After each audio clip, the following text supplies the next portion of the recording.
Michelle Morrow here from My Homeschool, and today we're going to be talking about reading problems and phonics with Alison McDonald, who's a speech pathologist and specialist in phonics. I first met Alison about 10 years ago when we were just bringing up our children, and she's also been a homeschool mum. So I was wondering if you could share a bit about your expertise with teaching reading and phonics and speech pathology.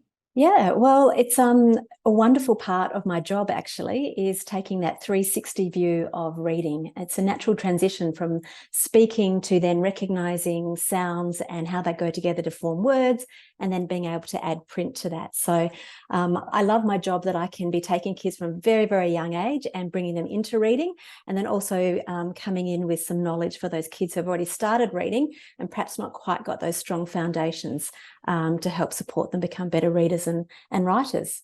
It's something I got very interested in when I was homeschooling my own children, as you said, and I got to take them through that period of learning to read, and they were all very, very different in their approach to how they got started. Yes, I found that too. So, firstly, I thought I'd talk about something that's commonly found in homeschooling circles, and there's an idea out there that sort of you don't really need to teach your kids to read; that they'll just sort of learn how to do it themselves, and so we shouldn't push them, and we shouldn't start early because, they'll.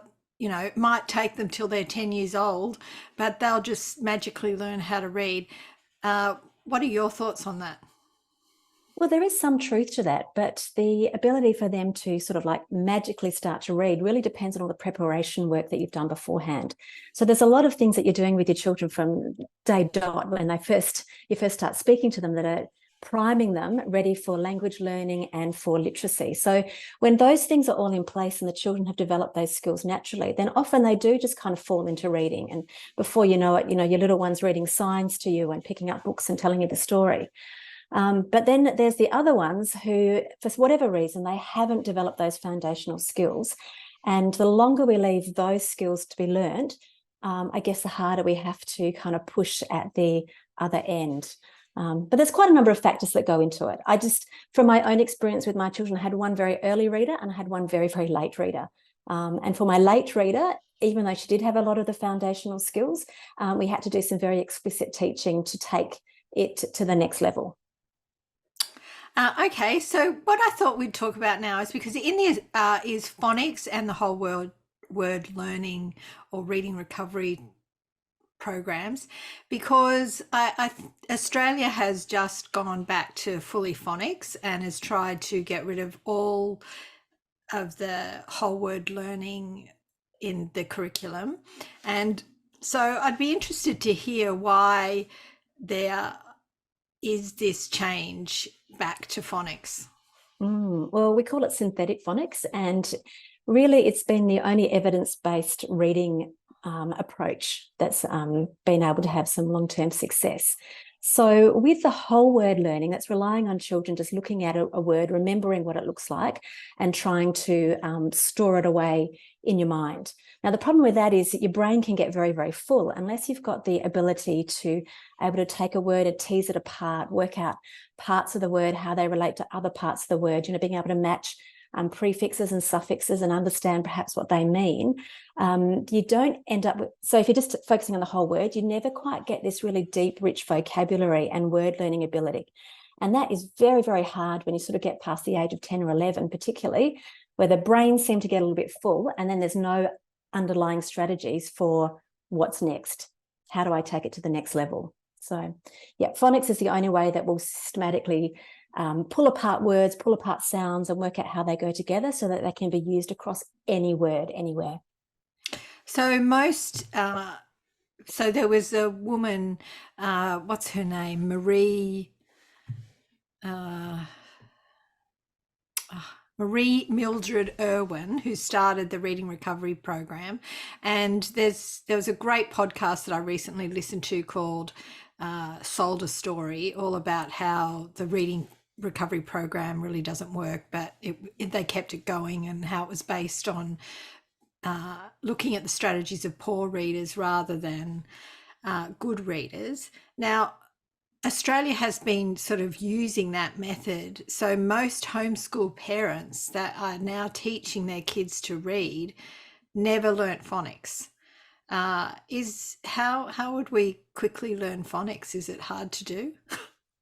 No, because if you are a really competent reader, chances are you're very strong in phonics anyway, without actually having maybe a label for that term, for those skills, or for without having been explicitly taught them, because it is the foundation of all really competent readers.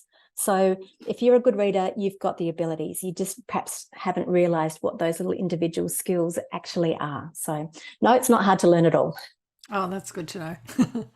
I was lucky because in homeschooling there people just said teach phonics, and so we never really went down the whole word learning. But I remember when my daughter went to school in year one for one term, the teacher there said that she, insulted me, basically said, oh, if she wasn't homeschooled, I would have thought she was like had reading problems or something. And that's because at the school they were teaching this whole word learning, which has a lot of sort of guesswork in it, doesn't it? Mm. Oh, absolutely. It's all guesswork. Yeah, and it was definitely in vogue for a time there. I think we didn't want to push children too much or sort of single out particular children. So we just wanted everyone to be part of this big, beautiful group, and we'll all learn together and we'll make progress together. But, half a generation on, and we've realised that actually it didn't work.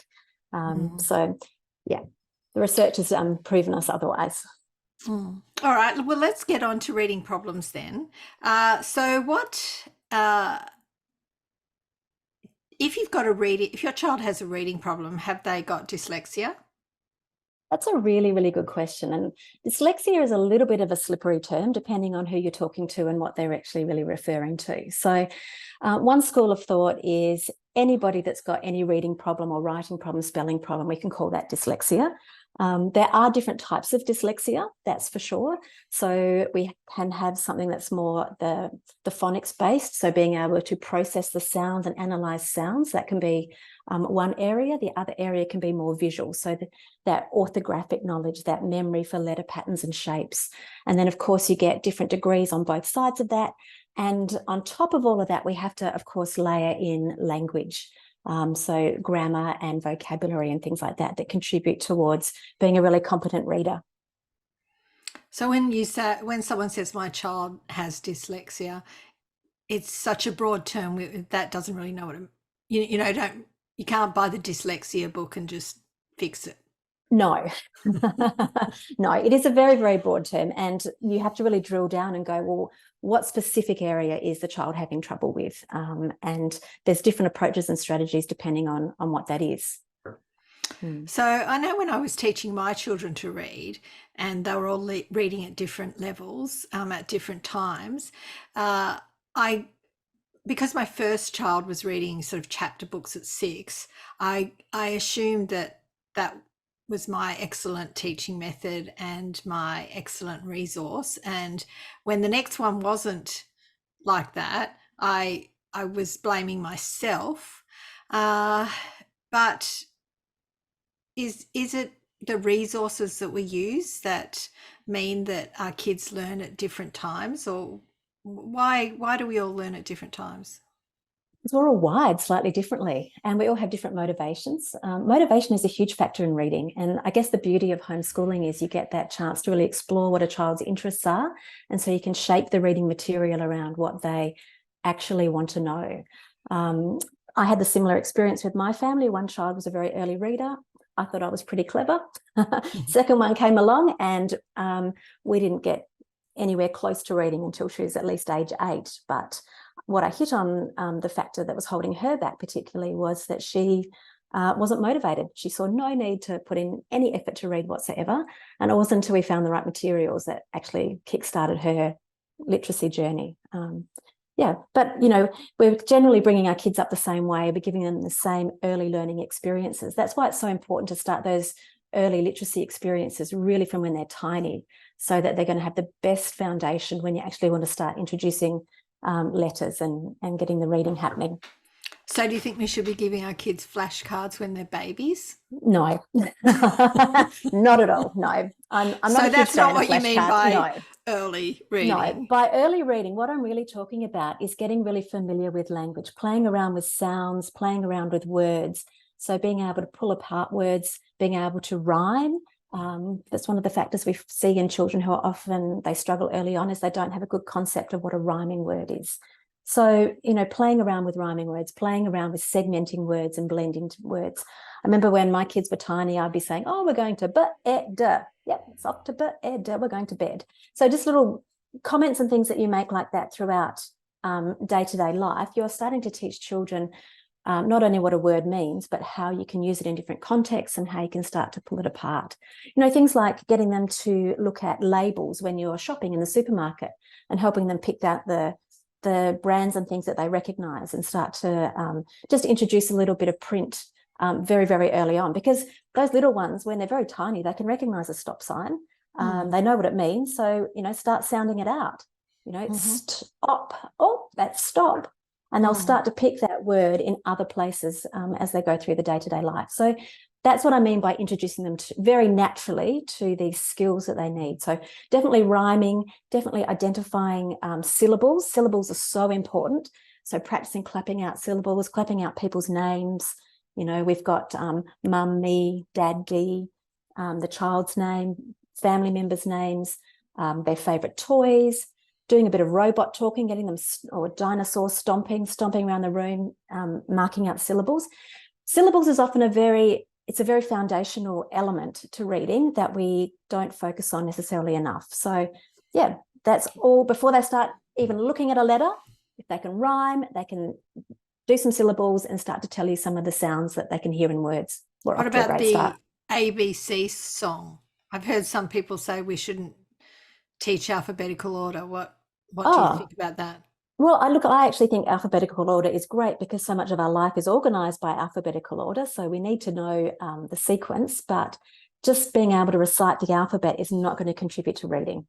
For small children, that's just a song that they've learnt. What is going to make a difference is if they can match a sound to the letter that they see. So sounds are far more important than letter names. So what about I spy? I spy something beginning with B. Could you say that? Absolutely. That's great. So rather than saying I spy something beginning with the letter B, you'd say I spy something that starts with a B sound. And then you might say it's but it's got 2 beats in it. Oh, that's a good idea. Yeah. So do you think parents don't realise sometimes that their child has a reading problem because they think, oh, I've just started too soon, I'll wait. Do you think that in your experience that parents that, they come to you too late? Some do. Look, most of the kids I work with reading come to me sort of at the end of kindergarten, where they've started school, that beautiful little innocent preschooler, and you just kind of expect that once they put them into that learning environment, all of a sudden they'll magically read. And by the end of the year, they haven't made progress. And that's a time when a lot of people start digging around to find out what's going on. Ideally, we would have loved to have seen them probably 12 months earlier. There are some indicators that we're always looking for in kids. So kids who have perhaps had some issues with their speech, we know that can tie in with their understanding of phonics. Not necessarily the case, but it's always something we need to check for. The other time probably when I start to see children where it would have been great to see them a bit earlier is when they might be fantastic readers and we're going, this is awesome. They're reading quite fluently, but they don't have the comprehension. And often that doesn't come out to that little bit later when the sentences become longer and more complex. And suddenly you realize, oh my goodness, this child doesn't actually understand the content of what they've just read. And so that's another huge time to jump on and get things sorted. So when you're teaching kids to read, is it a good idea once they've sort of got all the basics that you just sit next to them and them read aloud to you? Yeah, that's great because you really want to be knowing. So even with your slightly older readers, you want to know that they're handling the text well. You want to know that they're being able to read fluently and that they're reading accurately. We all know those readers who we think are reading quite fluently, but when you actually listen to them read out loud, they're making assumptions. They're looking at the first part of the word and guessing the rest of the word, or they're mixing up some of the little prepositions and things in there, which fundamentally change the meaning of the text. So even with your competent readers, I'd be sitting with them and just, reading the chapter along with them and just asking them questions about it to make sure that they actually understand it. So there's something that we do in the Charlotte Mason method is where we get them to read it on their own and then narrate back to us what they've learnt. And I've always thought that's a great way to test for comprehension. They don't need a comprehension test to, if they can tell you back what they've done. So would you say that if a child can tell you back what they've done, do you think comprehension, those comprehension books and they circle or they work out the word, are they of a lot of value if comprehension is just about asking a question and having a child give you the right answer. So depending on the questions that you're asking, that's what you're really looking for. So there's the basic questions you can ask about the facts and the details of the text. And that's quite, if that's looking at, has the child got good recall? Are they able to sort of hear the word that you've just been talking about and find it in the texts? What we need to be mindful of is taking that to the next level and asking them questions that require inferencing and reasoning and problem solving. So they're the questions that you can't get the answer directly related to the text. They've got to apply a bit of so inferencing is really just taking what you see, adding in what you know from your past experiences and coming up with a new idea or a conclusion based on that. So we really want to make sure that they're able to do that level of comprehension. Mm-hmm. So I've been reading a book called The Knowledge Gap by Natalie Wexler, and she's talking about how and they give this example in it of a cricket game in Australia. They probably thought, Americans wouldn't understand it. And it's describing what happened in a cricket match, but it's using all the jargon that goes with the cricket match. And when you read it, I don't really know cricket very well. I knew that it was talking about cricket because it talked about Michael Clarke and things like that. But I can definitely see if you don't have a good base behind you of knowledge, then reading can be more difficult. So if you're trying to, some people say, oh, my child can't read something because they are giving them the wrong sort of books. Yeah, for sure. One element that people often forget about with reading is they think it's just the technical process of being able to read. And if the child is actually able to tell you what's on the page, that's fantastic. But they're missing that element of language, which is really, really crucial. To be competent readers, we have to have a really strong vocabulary, but not just know what words mean. We actually have to have them stored in the right way. So and this is what the early years of literacy is really, really important, because as you're learning a new word when you're small and you're learning how to break that word down and you're learning the prefixes and the suffixes and how they're related to other words, the deeper, the more rich information you've got about that word, the more sort of like anchor points you've got to tie it down in your vocabulary, so that when you need to access that word again, you've got lots of little pathways that you can go to get it. If you learn a word and it's kind of floating over here and it's not well anchored down, if you come across that word in a text, you have a much harder chance of actually getting to it quickly to be able to access the meaning than if a word is really well embedded. So we talk a lot about levels of vocabulary and the importance of what we call tier 2 vocabulary, particularly in reading. So tier 1 is basically just the words that children learn first when they're little. There are lots of nouns, lots of action words, things that you can show pictures of, things that you could touch and do and see yourself. The tier 3 words are those very subject-specific words. So they're things like, metamorphosis and, the dinosaur names and paleontology and things like that. They're not words that you're going to use very often unless you're talking about a particular topic. But in the middle, we have this massive, massive chunk of vocabulary, and it's harder to pin those words down in a picture, but they're words that we're using all the time. And so we really need to focus making sure children understand those words, because they're the words that are popping up in their texts and they're the ones that they need for the comprehension. Oh, in this book that I was reading, Hidden in Plain Sight, there was a chapter, Hidden in Plain Sight, and it was saying a lot of the problems that they're finding in high school are about the fact that the kids have these big knowledge gaps and they haven't read well in their early years. And there's just too much catching up to do when they get Yeah. to their high school years. So, what are some of the ways that we can build vocabulary in our kids? Well, I think we have to be very intentional about teaching vocabulary. And part of that is, like I've said, we start playing around with the words. So we always, as you're coming across a text, rather than saying, and this starts very young in your preschool as well, you're reading a book together and you might come across a word, say enormous, for example. And you, rather than saying, do you know what that means? You don't want to test a child on their vocabulary while you're reading, because if they don't know what that word means, their brain is starting to go off on a tangent thinking about what it could be. Mm. So as we're reading, we always just give them that child-friendly definition. So that we come across the word and we go, oh, enormous, that means it's really, really big. Then we want to always link it to something that they already know. So some experience, like, oh, remember we had that watermelon the other day? That was so huge. That was enormous. Remember how big that was? That was enormous. And then you might sort of keep going with the text and come back to the word afterwards and get them to come up with another example of something that they can relate to as being enormous. So the more that you can actually pull out these words when you're reading, and then tying it to experience and then helping them to add to that, that's embedding it. And as they get older, you'll be starting to saying, oh, you know, enormous, that's got enormous. Oh, that's got 3 beats in that word. That's, can you hear E? It starts with an E sound. Oh, that's the letter E. So you start to enrich the word with all of those layers. So not just meaning, but all of the other ways you can break it down. Then they know that word. Oh, that's great advice. Okay, so just say you suspect your child has a reading problem.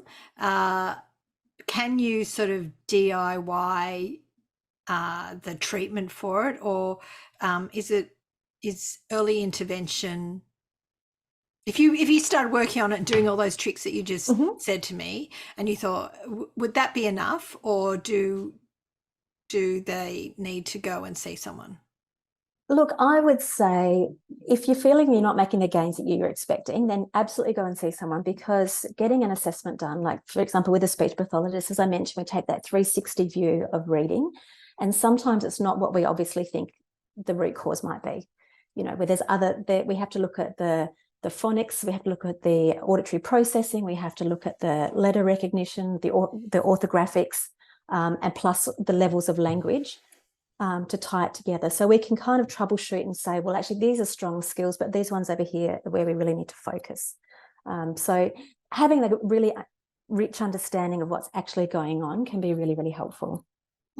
Okay. All right. Let's do a case study from someone who sent, one of our members who's sent a question in to us.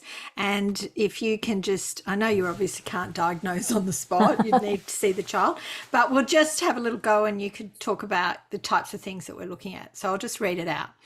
So this is from Chloe, and she said, we're a bilingual home. Our son is 7 and we have been struggling to teach him to read. Using a simple phonics program, but he's still struggling to read words and sentences. He seems to have minimal memory of words, low word recognition ability. He has learnt how to sound out words, but tries to do this with words, which is tiring for him, and he can't work out every word. Sight words are really hard for him because he doesn't recognize the word as a whole. Very recently, we've been trying to learn a word a day using a poem and then working on that word. For example, the other day we did Twinkle Twinkle Little Star, and I worked on the word twinkle, and I thought he knew it, and then when we came back the next day he didn't. This has been happening for a while. How would you counsel me?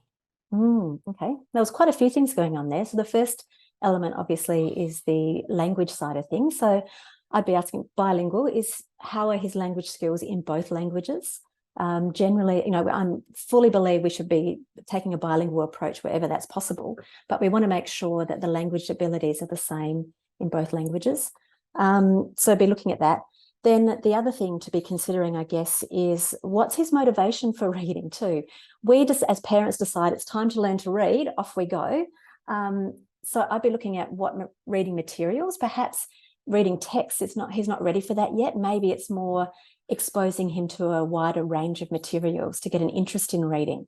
One of the amazing tips I picked up from another homeschool mum years ago was to just leave reading material lying around the house. She used to leave things that she thought her boys might be interested in, in the toilet, under the coffee table, at the front door, just places where you wouldn't expect to be reading, but she would walk past and find that they'd actually decided they were going to pick it up and have a look at it because it was available and not because mum wanted them to. So that, I always think that's a good tip. I would be focusing on getting him to read shopping lists and labels on groceries, things like that to start with, that he can see that it's probably a more functional reason to read rather than sitting down and formally having to look at a book. So we potentially got some issues maybe with the auditory processing. So even though he can sound out a book, he's perhaps not made a connection as to what those sounds actually are meaning. So those kinds of things. Probably the other tip would be if he is able to sound out a word and you feel like he really knows what the word means, but we're just not getting the fluency. One thing I always get kids to do is read with a pointer. Usually just get a little coloured Post-it note with a nice little sharp pointer on it so that they can see it clearly. Just moving that slowly across the word just helps their eyes stay on track when they're going through the text.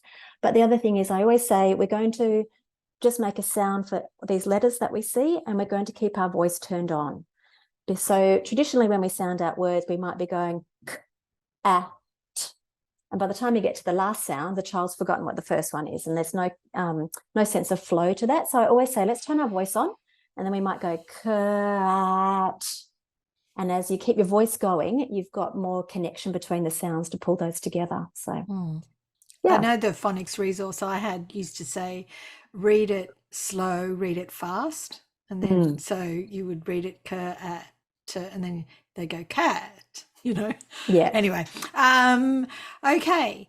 That's some good advice. Now, obviously, if I need to see a speech pathologist, at school, we might get them, the teacher, special reader helper or whatever teaching us. What's the difference between you and a teacher at school teaching reading? I think the difference is the assessment. Yeah, we're looking at more things and we're looking from different perspectives. We always say a child sort of learns between 0 and 5, they're learning to speak, and then sort of once they hit school, when they're going onwards, they're learning all the language that they've learned up to that point, then helps them actually go forward with their formal learning. So teachers kind of come in at this midpoint and they expect that children have all this language already, plus they expect that they've got all those pre-literacy skills in place that they need. So they just start teaching from that point onwards. So they don't always get that really holistic view of reading. And I guess that's where a speech pathologist can really add the value. All right. So all of that's been really great. Now, Alison, I know that you do consultations for online. So you have, I know it's called Newcastle speechpathology.com.au, and you're the director of it. And you have quite a few speech pathologists. But do you also do Zoom consultations and things like that? Is that possible to do it online? Yeah, for sure. Yeah, we do. So if someone wanted to come and see you or some of your team, how would they go about that?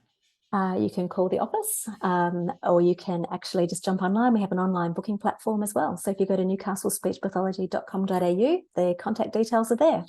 And can you just get the assessment done, or do you have to sort of see a speech pathologist for like 2 years or something? Oh, no. So absolutely, just start with the assessment and then we can work out what's really going on. And sometimes we might work with a client for years, and other times we might just give families a bit of a direction to head in and do some check-ins. It's really, there's no set hard and fast program.